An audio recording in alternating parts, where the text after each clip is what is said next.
Okay, so we have officially reached that point in our coverage over Age of Apocalypse where we now have to cover all the different X books that came out to kind of basically show us this brand new reality that Marvel gave us in the 1990s. And what I mean by that statement is that, okay, when it came to Marvel Comics, in the early days of them working on this event, they gave us X-Men Alpha. Now, X-Men Alpha was more of like the original starting point for the event. But then after X-Men Alpha, you had all these different X books come out to help us explore this brand new reality. So for example, you had X-Calibre. You also had the Astonishing X-Men, the Amazing X-Men. You also had Weapon X. You had a lot of different books being used as a way to explore this brand new reality. But here's the thing, because when it comes to our coverage, there is an actual reading order that I had found. The problem is that when it comes to that reading order, really most reading orders, you have to jump between each of the X titles over and over again until you are able to get the complete picture of what's going on in this reality. So for example, you might start off with the Astonishing X-Men issue #1, but then you might have to jump over to X-Calibre #1 or possibly Weapon X #1. And so at first, my dumb bright idea was to have each video be just one issue each, and that would be it. But then I realized that would be way too many videos for you guys to watch. Then I said, you know what? Here is a better idea. Why don't I just go out of my way and combine a couple of issues each in each video to make things easier for you guys? So it'd be less videos, but to also allow us to kind of get through this event at a faster rate. And so the first book we're going to talk about is going to be X-Calibre. Now, when it comes to X-Calibre, it's really more of a Nightcrawler book, but for a Nightcrawler, he was assigned by Magneto to find Mystique. And the reason why, because he wants Mystique to find a character known as Destiny. Because remember, when it came to Magneto, he ran into Bishop. Now remember, Bishop is not from this timeline. He's from the old timeline. Now, just in case you have anybody go ahead and join in our coverage over this event, let me explain why I'm saying the old and new timeline. So there was an event called Legion Quest. Now with that event right there, you had Legion believe that he should go back in time to kill off Magneto. And the reason why, because he believed that if Magneto was not around to get in the way of Charles Xavier being able to achieve his goal, then Charles would most likely been able to achieve his goal. The whole idea of mutants and humans being able to live together in harmony. The problem was that when it came to Legion, when he went back in time to kill off Magneto, he killed off Charles Xavier instead. Now on accident, but still, Charles had died. Now with the death of Charles Xavier, it had brought in a brand new timeline, Age of Apocalypse. Now, with all that being said, you did have 4 X-Men go back in time to hopefully stop Legion. The problem was that they had failed. And when they had failed, Legion and them were all pulled into, well, the new timeline, replaced by the new timeline, except for one character, and that would be Bishop. For some strange reason, he stayed behind in the past at the point where Charles had died. And so with his brand new timeline, he's kind of like, hey, I do not belong here. I belong in the old timeline. Things are different. So when it came to Magneto and Rogue, when they had looked into his mind, they kind of realized that he's from a different timeline. And so for Magneto, it's him kind of wondering if he has the ability to bring in the old timeline, which is a better world. And so as we get into the opening pages of the storyline, we're really picking up with a character known as Switchback. Now for Switchback, she is from Detroit. But here's the thing, because at this point in the timeline, Apocalypse is now the sole ruler of North America. Everything belongs to him in North America. And so for Switchback, she kind of hated the idea of living under him. So her and a few other people, including her boyfriend, tried their best to head over to Antarctica. And the reason why, because there is this safe haven for both mutants and humans where they're able to live together in harmony. Now, by this point in her journey, she's now the sole survivor of her group. The rest of the group had died. But once you do have her go down this dark cave, the last few steps of her journey, she's then confronted by Cain Marko. Of course, this reality version of the Juggernaut. Now, for Cain Marko in this reality, the dude is a monk, and for me personally, that's kind of wild. But either way, for Cain, his main goal is to lead people over to Avalon, this safe haven in the middle of Antarctica. But here's the catch, because Avalon is really more the savage land. So this place right here is a safe haven for both mutants and humans where they're able to live together in harmony. And so for a Switchback, this will be her new home, somewhere where she can finally rest without being worried of being killed off. But now we have to jump over to Angel. Now, in this reality for Angel, he owns a nightclub called Heaven. Now, for Heaven, it's neutral ground for both mutants and humans, meaning that you are not allowed to attack the other side if you are inside his club. Now, for Angel, he was that guy you could go to if you needed information on either side. But the problem is right now, he's trying to go legit. But the problem is, he's technically still not really a legit person yet. But either way, he is then confronted by Nightcrawler.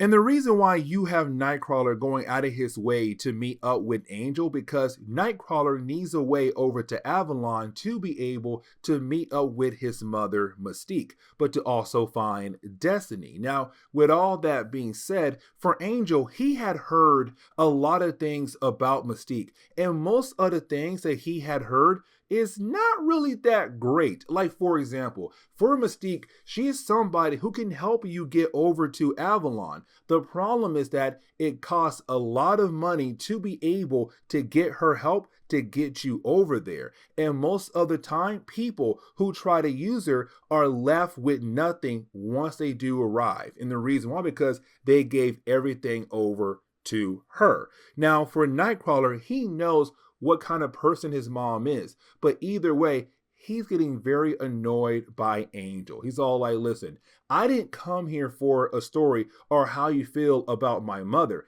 I came here for a way over to Avalon. And so you have Angel tell Nightcrawler where to go next. But now we have to jump over to Magneto. And I love this moment so much. And the reason why, because, okay, you have Magneto call up Mystique like, hey, Mystique, I need you to meet up with your son, Nightcrawler, to find Destiny. And the reason why, because Mystique is the only person that Magneto knows who truly knows what Destiny looks like. But he needs Destiny brought back over to him. Now, for Mystique, she says no. But you have Magneto say, listen, you really don't have a choice here, because here's the thing, because if you don't help me, then Apocalypse might find out where you are at. And if he does find out where you are at, then most likely he'll capture you and rip your limbs off one by one. But here's the catch though. You see, if you help me, then most likely Apocalypse will not know where you are at. But on top of that, you can keep your arms and legs attached to your body. And so just like that, she changes her mind and agrees to help out Magneto. Now, for Nightcrawler, he does run into an old building that belonged to Tony Stark, but was turned into a church. Now, for Nightcrawler here, he's then confronted by all these different members of the church doing some kind of dance. Now, this dance is really more of a Native American dance, where back then, their main goal was to use the dance as a way to ask their gods to get rid of their enemies, the white man. But now their main goal is to use the powers of the gods to hopefully get rid of Apocalypse. Now, for Nightcrawler, we do learn here the man truly hates the idea of churches a lot. But unfortunately, he has no choice. He has to go here to begin his adventure over to Avalon. Now,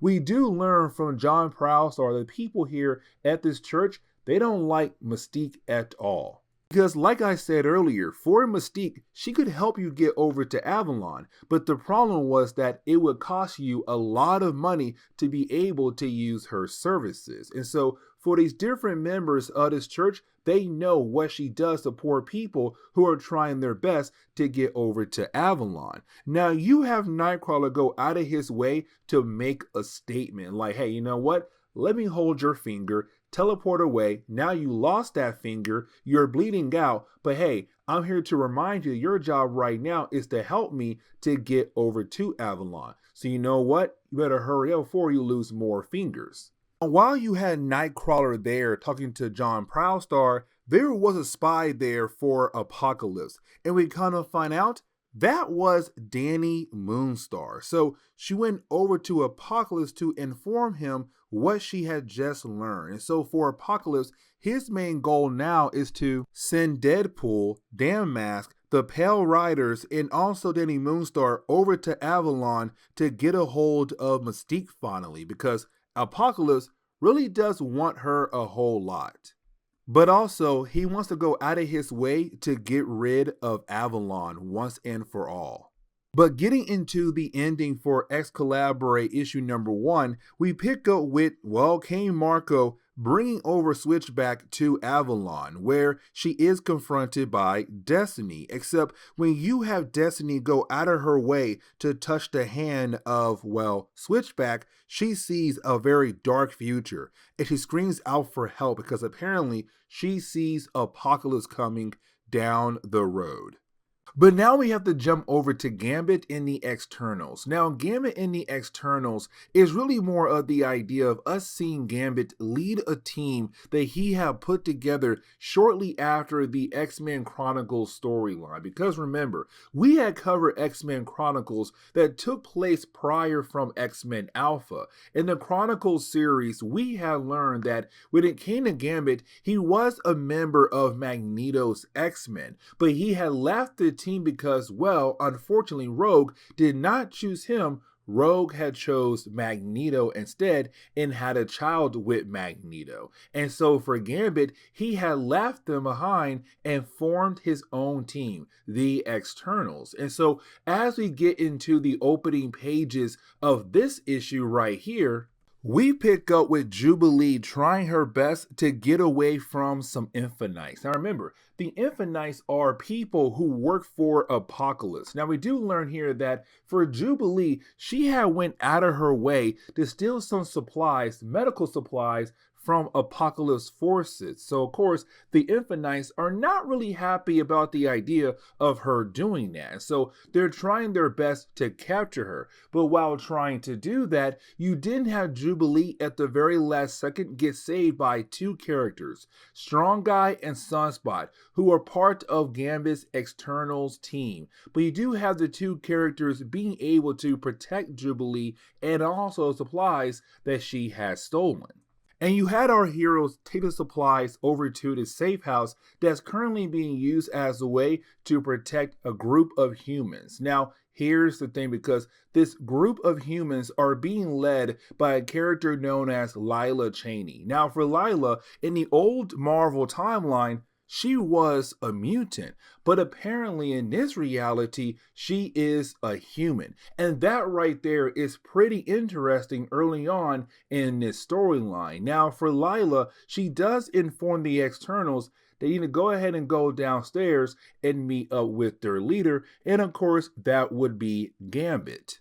Now, for the young heroes, they had no idea that Gambit had went out of his way to meet up with Magneto, because they know that, hey, Magneto and Gambit, they are technically not on good terms at the moment. The whole idea that, well, Magneto stole the woman that Gambit was in love with. Now, with all that being said, when you do have our heroes, our young heroes, go into the underground tunnels underneath the city, they don't find Gambit. Instead, they find Magneto. And so right now you have the young heroes believe in the possibility that Magneto must have done something to Gambit. And so you have our heroes getting ready to attack Magneto until you have Gambit arrive and say, hey, listen, guys, he's okay, he's good. Matter of fact, he was the person I had left to go see because he needs us to do something for him.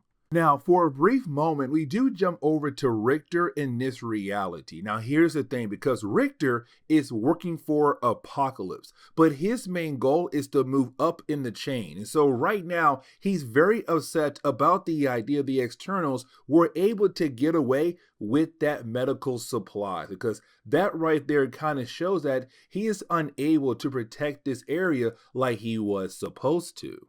But getting back over to our heroes, you do have our heroes go out of their way to use the tunnels of the Morlocks as a way to go into a secret room that belonged to Apocalypse, a room full of treasures. Now here's the thing, because on their way over to that room, you have Magneto over here the idea that Lila and Gambit are dating one another. Now for Gambit, it's more of like, what did you expect though? Because honestly, you took the last woman I loved so much, and so I had to move on and find somebody else to love. Now we also learn here that for Magneto, he has saved Lila a long time ago. Now that piece of information is going to be very important later on in this storyline, but you do have our heroes being able to find the door that leads into the treasure room of Apocalypse. Now, once you do have Lila being able to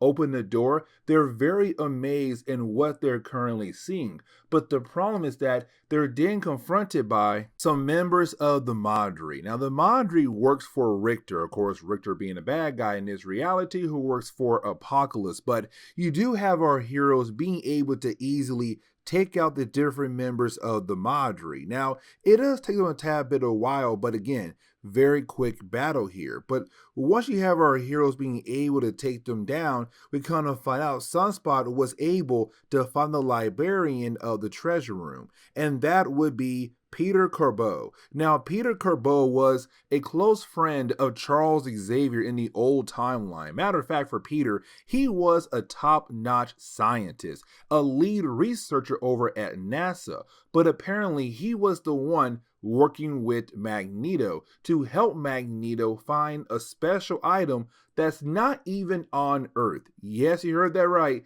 This item's out in space. Really be more exact, it's out in the Shi'ar Empire. Now here comes the big catch. You see, for Magneto, he knows there is a special item out there that could possibly help him bring back the old world. But the problem is getting out there in a space. And his best option right now is Lila. Now remember, like I said, in the old timeline, she was the mutant. But in this timeline, she's a human.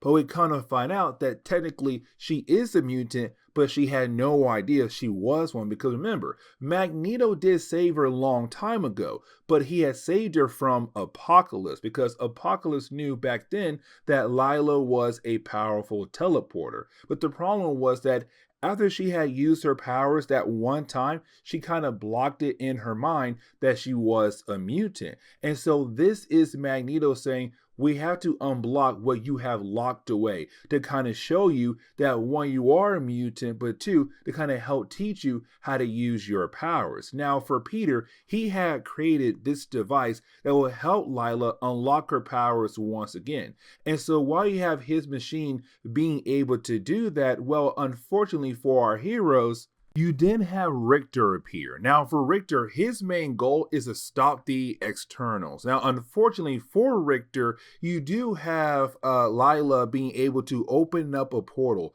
that's supposed to take him over to the Shi'ar Empire. But the problem is that you have Magneto trying his best to stop Richter. But the problem is that Magneto was unable to stop Richter, so Richter had also fallen through the portal as well, leading over to supposedly the Shi'ar Empire. Now Magneto did not go with them. Unfortunately, he got left behind. Now for Magneto, he's kind of wondering, like, did he just doom the young heroes when it comes to him being left behind on that mission to steal a special item from the Shi'ar Empire? Now we do learn here that apparently he wanted to steal the M'Kraan crystal.